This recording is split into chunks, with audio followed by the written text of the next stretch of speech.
What's with all the violence in Esther? Let's look at it as we recap yesterday's sermon and apply it to every day of the week.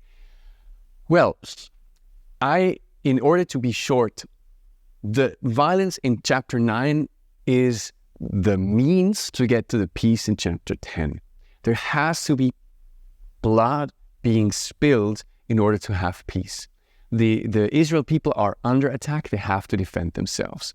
If you look at it from a very neutral perspective, you don't care who dies, you just want to have death minimized, that is actually the better solution, because on that day that the Jewish people get attacked, 75 people die instead of the millions that the people of Israel would have been.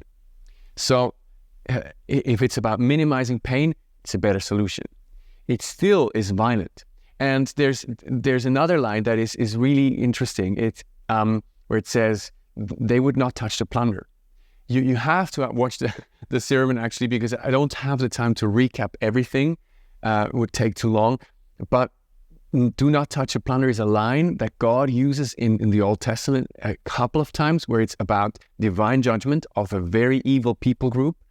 And God says, well, delete that, that king, or delete that kingdom or that city, but do not touch their stuff. And so that's what's going on there.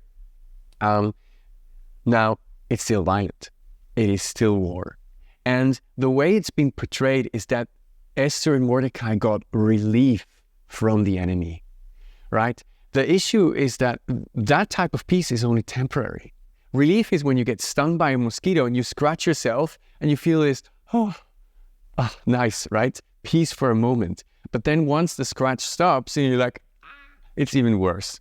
So, number one, it was measured. It was as clean as possible. It was not vengeance, but it was defense. All of that, still, it was war. And if you do evil to avert evil, you become evil, right?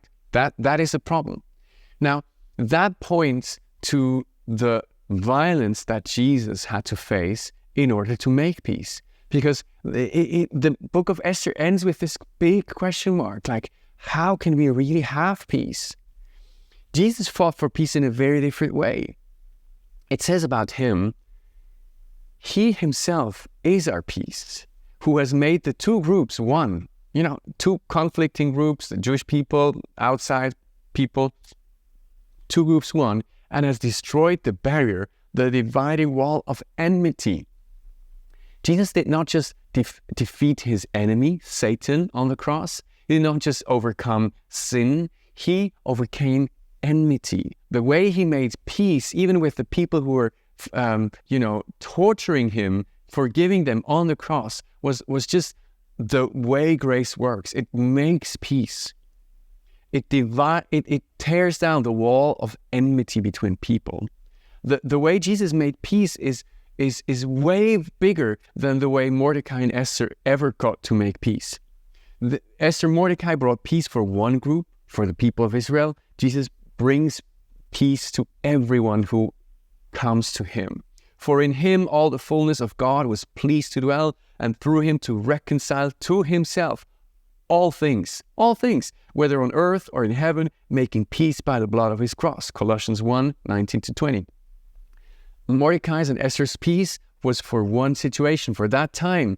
Jesus is our peace in every situation. I have said these things to you, that in me you may have peace. In the world you will have trouble, but take heart, I have overcome the world. So the peace of Jesus works in the trouble, not outside. It is not a peace from conflict, but peace in the conflict. Their peace was for a short time. Jesus' peace is eternal. My peace I leave with you, not as the world gives. Let not your hearts be troubled. That's in John 14:27. They got peace by fighting their enemies. Jesus died for us while we were his enemies. For he himself, for while we were yet enemies, we were reconciled to God by the death of his Son. How much more now are we reconciled? Shall we be saved by his life? Romans 5:10. So the way Jesus brings peace is way bigger, is eternal. It works in conflict. It works outside. It works for everyone.